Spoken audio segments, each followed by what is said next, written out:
Okay, May 7th. May 7th, 1915, President Woodrow Wilson is out playing golf when he receives word that the German U-boat has sunk the Lusitania, the cruise ship off the coast of Ireland, sinking the ship. And of the 1,959 passengers, almost 1,200 drowned, and including 128 Americans. So 128 Americans were killed on the Lusitania when the Germans sunk it. The Germans previously, earlier in the year, we'd had some cruise ships that were damaged by German mines or sunk by German mines.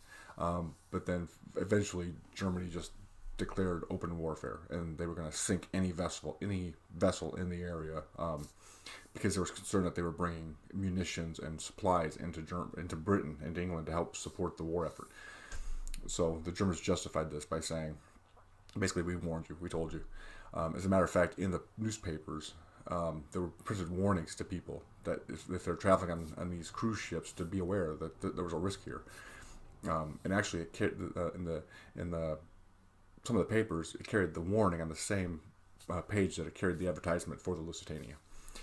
So this continued on, and actually, the British government warned the captain of the Lusitania to take evasive action. You know, if you're gonna come in and dock, you need to zigzag. You need to do some of these really basic maneuvers to avoid the U-boats and confuse their tracking.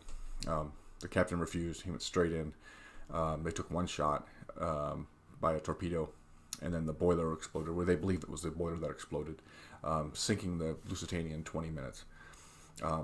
Later on, it was discovered that the Lusitania was carrying 173 tons of munitions for England, and so the Germans justified it, saying, "See, we're right. You're hiding military munitions on a civilian cruise ship. It's your fault, not our fault. We're at war." Basically. So that's what I have for today. In 1915, Woodrow Wilson receives word that the Lusitania has been sunk by a German U-boat.